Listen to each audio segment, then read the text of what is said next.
You're listening to Mind, Body, Home with your host, Sara Ann. All right, we're digging into the body this week to uncover ways in which clutter might be showing up for you, physically speaking, in terms of physical pain, chronic disease, and maybe just some overall tension and discomfort. Last week, I spoke about mental clutter and how it's the starting point when it comes to taking any action against your clutter in the home specifically. Because if we just address the clutter in our spaces without first understanding the direct impact that our mental clutter has on our home, then we're going to just end up where we started. The clutter is going to return quickly and even in some cases worse than before.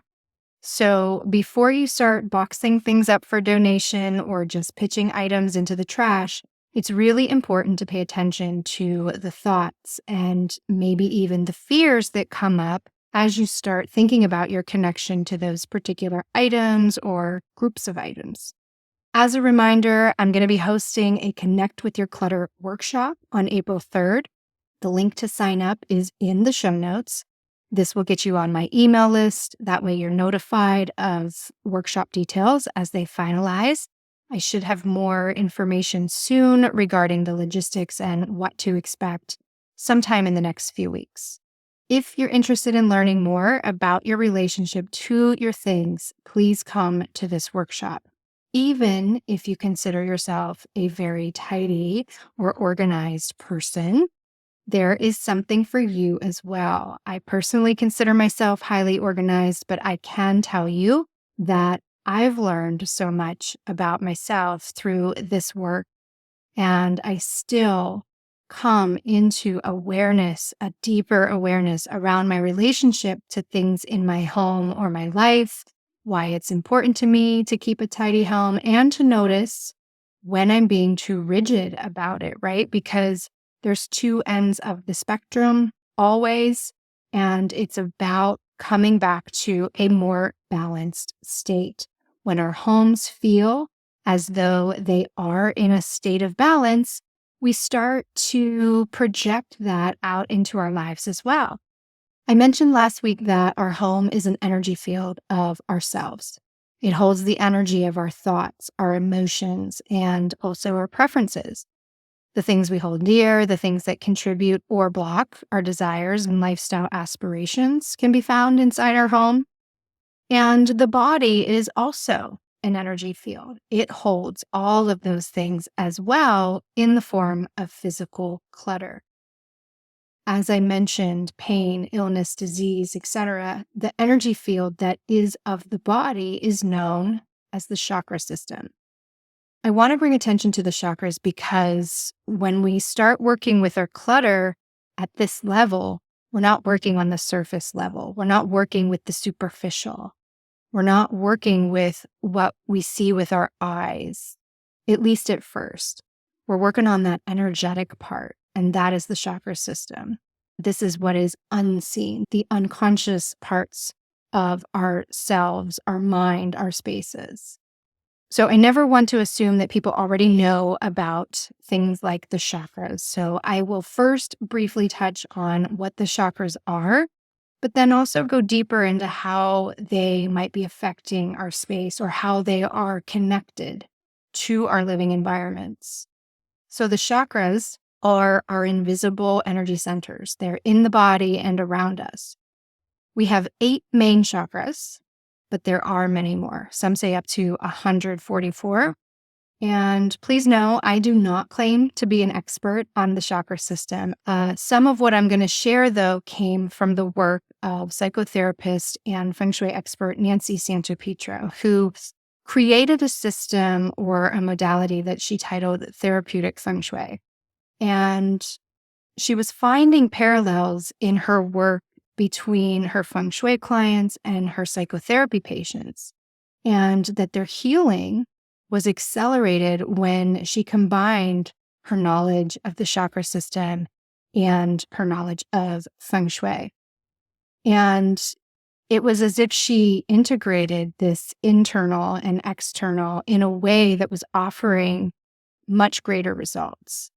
There's really so much that I could dig into and talk about, but for the sake of today's topic, I'm going to keep it sort of basic and easy to understand so that you can hopefully start to make some of your own connections. Remember, always tap into your own intuition and take what resonates with you. So again, there's 8 main chakras, 7 in the body and 1 6 inches above the head. Before you incarnated here on earth, you were a ball of white light. In order for you to incarnate, you needed a physical body, a vehicle, so to speak, to help you navigate this life here on earth. This helps you navigate not only life, it helps you live out your purpose, your mission, right?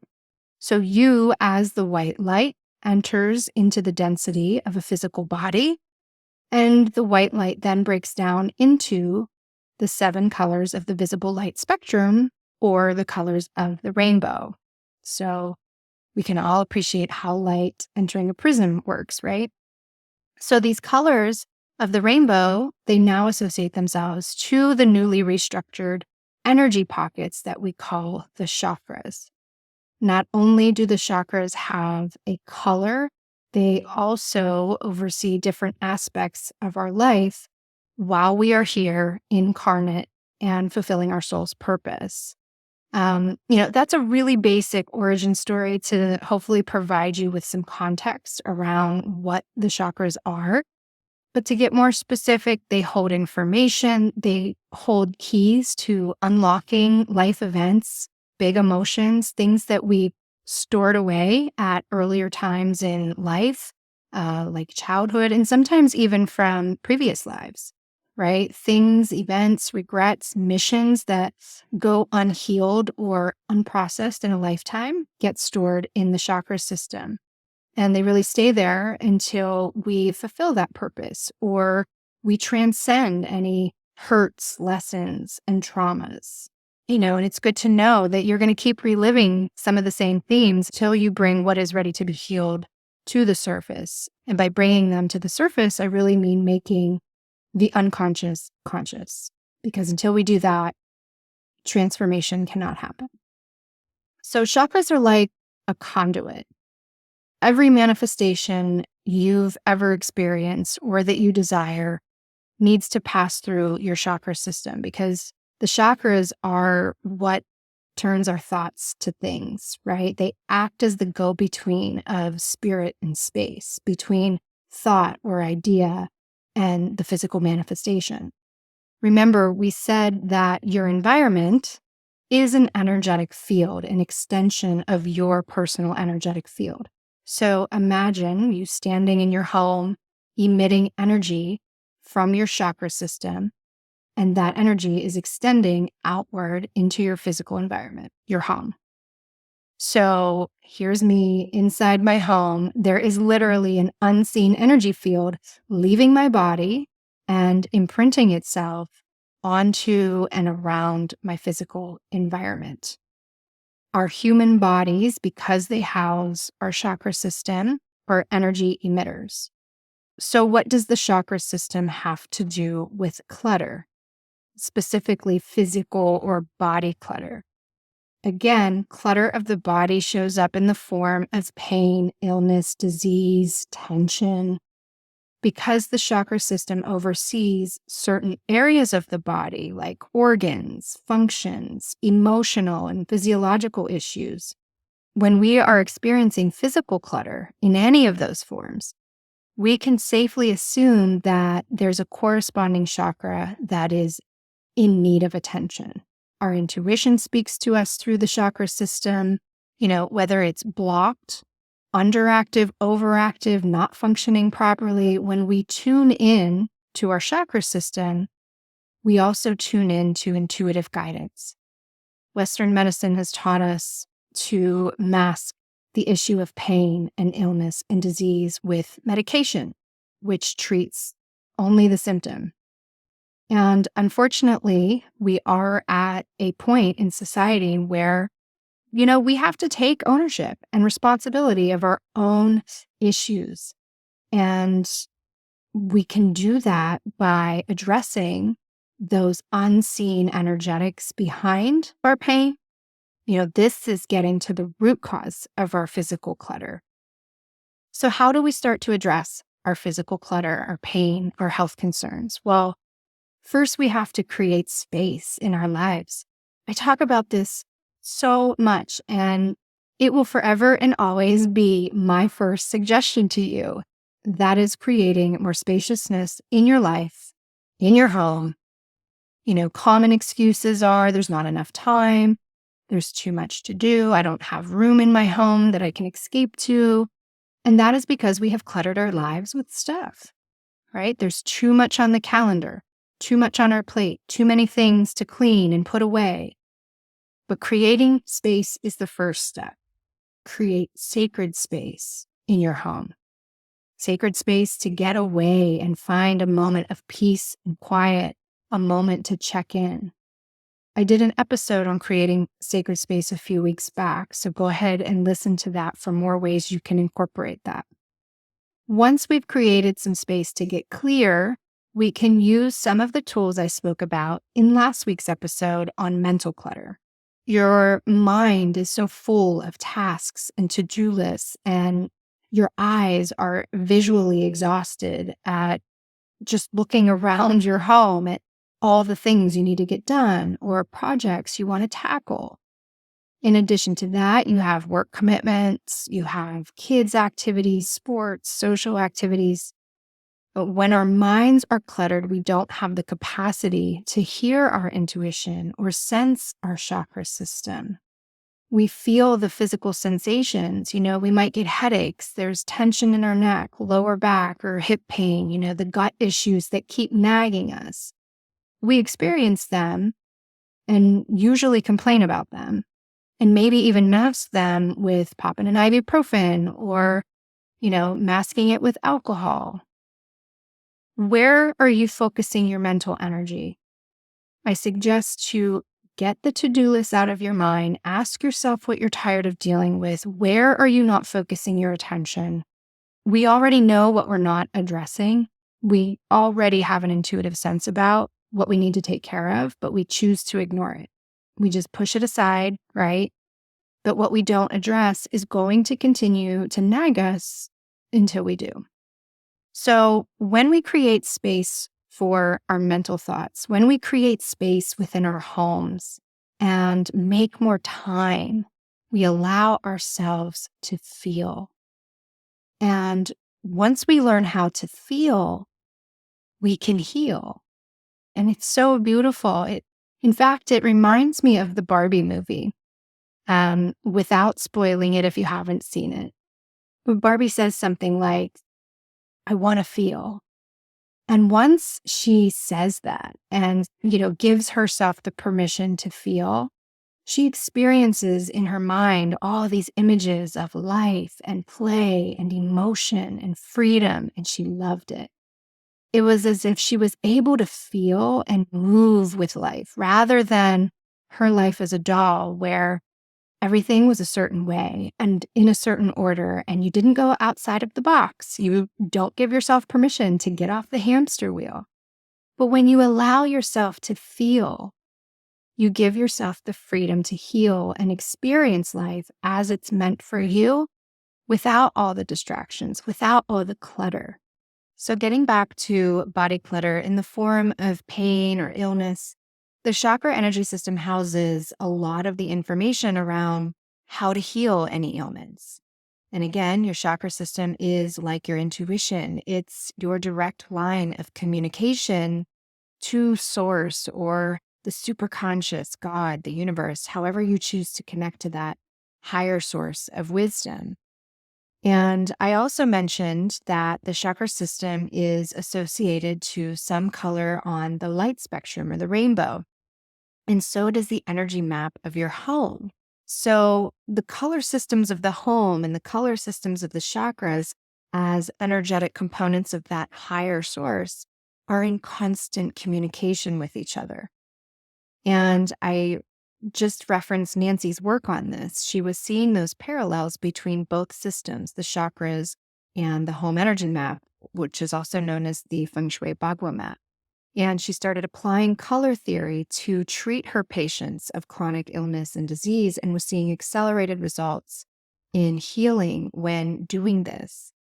Through her work and her research, she noted that our eyes interpret color, and how they interpret color influences our physical and energetic bodies on a vibrational level.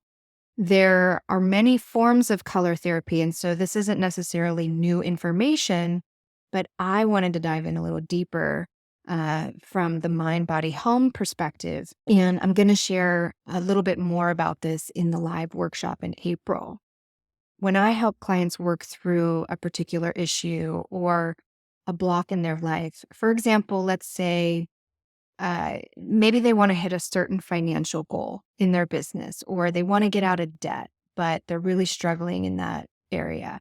Or maybe they keep experiencing money slipping through their fingers. It's as if as soon as they receive money, it's gone and spent, or it goes to something else, like the car broke down, right? They don't get to use it in the way they would want to use it. These situations, they start to become upsetting. They start to block us in our understanding as to why they can't reach their goals, or why does this keep happening, right? And they get blocked. They can't push past it. So we start to look at both systems. We look at what's going on in their environment. We'll look at their wealth corner and some other areas of the home that contribute to your wealth. We address what kind of physical ailments they might be experiencing. We explore their money mindset, right? Their beliefs and their habits around their finances. And so we start diving in. Not only do we uncover limiting beliefs around money, but we also witness the environmental clutter inside their home.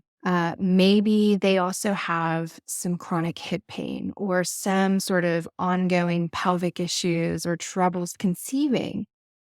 And so we start digging deeper, and then we find unresolved issues with their father, right? Because the wealth sector of the home holds father energy. And so once we start bringing this all together, we start unmasking all of these parallels. And then we bring our intuition into play and ask it through the sacred space that we created within the home. We start bringing more awareness to their physical discomfort. We start uncovering childhood wounds that are, in this example, associated to the relationship with our father. We start tapping into those feelings, and we bring a lot of awareness around all of these aspects and how they're contributing to the wealth we generate for our family. And we can use color theory. Again, because our eyes and the way they connect visually with color, we can infuse color into these areas of life. We can pull in colors of red and purple to sort of start addressing the money mindset and healing the physical ailments of the body. It's really fascinating stuff, you guys. We're really tapping in mentally, physically, environmentally. And we feel the physical, the emotional, the mental discomfort. And when we can feel those, we can start to heal those. And one of the ways we start to heal is by applying some color. Maybe it's just a color we need to apply in the home. Maybe it's starting to wear color through our clothing, or we're pulling it in through artwork. So there's many ways it can be done, but this idea of using color theory as a form of healing both our physical body and our physical environment is just fascinating. So if this is resonating with you and you want to learn more and go a little bit deeper, come to the workshop on April 3rd. I'm going to share some more of Nancy's work because I really believe she put this wisdom out there to be shared as a gift. And, even though it's not my work, I believe in it so much. And I think that there's really some valuable information here.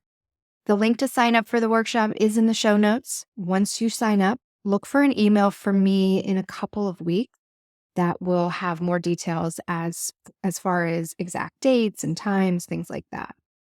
And while you're navigating below in the show notes, be sure to subscribe or review the podcast. Share it with your family and your friends, especially the link to the Connect with Your Clutter workshop, if you think that maybe resonates with anyone you know.